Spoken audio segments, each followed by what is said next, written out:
Okay, y'all do this for me. All y'all in the center right here, come all the way up to where these boxes are, would you please? Come on, Is he got come a on. booth?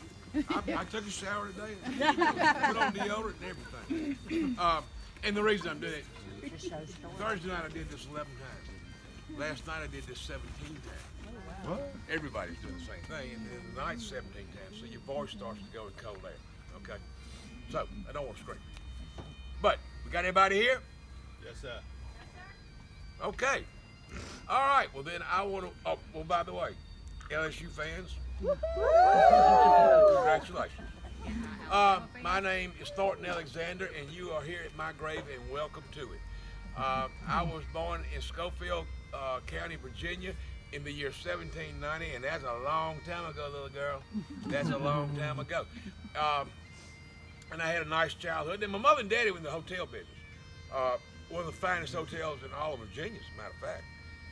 Well, she was the cook and he was the janitor, but it was the finest hotel in all Virginia. So, nice childhood. I finally got out of the third grade when I was 12, and I decided to go to janitor school. And I enrolled there, and I was the best student they had. I'm not kidding you. If there were any awards or medals, I mopped up. And if there was any competition, I swept the field. So, when I graduated from janitor school, what I did was I joined the Army. It was the War of 1812. So now I got to know Andrew Jackson, and I got to know there was a Choctaw chief by the name of Push Pataha, and they both spent a lot of time in Natchez, so they would tell me how great Natchez was. So I thought, one of these days I might go there. Well, we went to do the Battle of New Orleans, and the cook died. Now, my mama taught me how to cook, so I cooked for Andrew Jackson, who was the general back then. It ended up being president, and so we got to be big buddies. So, got out of the Army, and I went to Richmond, Virginia, and I worked at this very big inn there. And I can't remember what the name of the doggone thing was. For 70 years, I've been laying out here trying to think what was the name of that thing. I can't remember the name of the people that owned the inn. It was a Mr. Holliday and a Mr. Hampton that owned the inn. I heard then they broke up. They probably didn't make any money at all in that kind of business. I didn't think they were good people at all. Now, when I left Richmond, I went down to Washington, D.C. I did a little slave trading, so I made a lot of money. But I also had a bar. Now, the bar business was pretty good in Washington, but the only problem was back then, Democrats, well, they didn't like to get drunk because they interfered with their suffering. You know what I'm talking about? And so I hired me a female bartender, and she was fabulous. She could make you any drink you could think of. I don't care what it was. She was pretty, she was smart, she was funny, and she was dyslexic. So she would say, people come in, she would say, "Welcome to my bra." It was a little bit odd. Little bit odd. So now in 1816, I married Frances Wofford. She was from my home county. And she wasn't a real pretty, well, she actually kind of ugly, but nonetheless, the problem with her was that all she wanted to do was eat fried chicken. Love fried chicken. Wasn't very romantic. You try to kiss her, you get poked in the eye by chicken bones sticking out of her lips. And, you give her a chicken leg, 2 bites, it's gone, and then she say something stupid like, "Well, that's finger licking good." Oh. Anyway, she ran off with a guy named Sanders from somewhere in Kentucky. And guess they're having a good time. But then I met the love of my life, and that was Almira Everett. Almira. Almira. I met her at a party, shook her hand. Y'all, it was magic. I'm telling you, electricity shot up my arm, went straight to my heart, and up in here. And I could hear nothing but beautiful music. Oh, beautiful music. My heart is on fire for Almira. So we got married and had 3 children. In 1837, I thought, to heck with it, I'm going to take old Andy's advice and come to Natchez. You people, if you're here from Natchez, I don't think probably many of you are, but Natchez controlled 1/5 of all the cotton in the world. A lot of money here. So I decided to put a hotel under the hill. Now, there were 5 streets down there back then. So I rented me a hotel, and I had money, and I fixed it up really nice.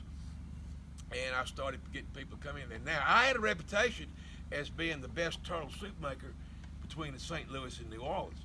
So, in fact, it was so good that the paper would send people saying, Mr. Alexander, when are you going to serve turtle soup again? And then they would print it. So on April 23rd, 1840, they had an article in there, Mr. Alexander has 3 fine turtles. It would be serving turtle soup tomorrow at 11 o'clock. 500 people showed up to get turtle soup. Little did I know that that would be the last time that I ever served turtle soup in a hotel, because on May 7th, just a few days later, 1840, we had a tornado. Now, friends, we didn't have just a regular old tornado. We had one that was 2 miles wide. We had one that killed 350 white people. We don't know how many black people. Bad. The sirens didn't even go off. I got the weather thing on my phone. But I saw it coming. Now, if you don't have a basement, what room should you go to in your house? Who said bathroom? Well, she's going to survive the rest of y'all dead. The bathroom. So I said, run to the bathroom. Run to the bathroom. And I started running, and they turned around and said, what's a bathroom? Because we had an outhouse. What are your bathrooms back then? So we got in the closet. But now I'm going to tell you this from experience, that if you have a tornado get ready to hit your house, the bathroom may not be the safest place, but it's the most convenient place when it hits.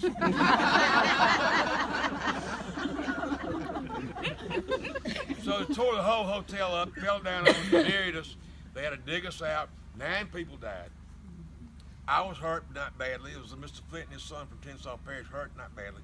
Almira hurt pretty badly. The tragedy was our 2 infant children were dead in our arms. That's not really good, but let's try that again. Dead in her arms. Aww. There you go. So they're buried right back there. There's a white flag back there. That's where the grave is. And buried them, and I had to keep on going. Now the guy showed up to get his rent money in September that year, and he said, I need the rent money for the hotel. I said, there ain't no hotel. He said, well, I know it's not my fault. It's not mine either, so sue me. And he did.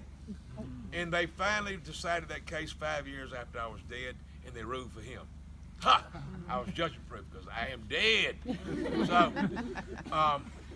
I started a new hotel, and I thought, okay, I'm going to get this turtle soup working again, because that worked pretty good for me.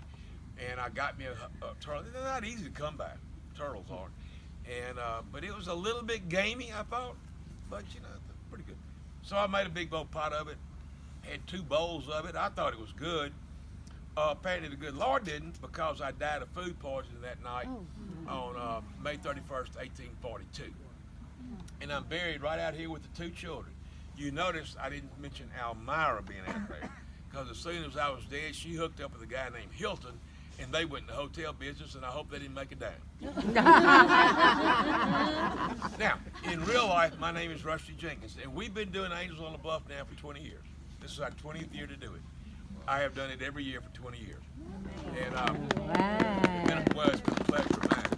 And I like to tell people that, you know, Mark Twain said that you can tell the character of a city by its cemetery. Maybe that's true. This is a beautiful cemetery. A lot of hard work, but we get the money from good people like you who will pay your money, come listen to somebody like me, and then you have to leave and wonder, was he telling the whole truth or not? Anyway, I hope I see you again next year. Even more so, I hope you see me next year.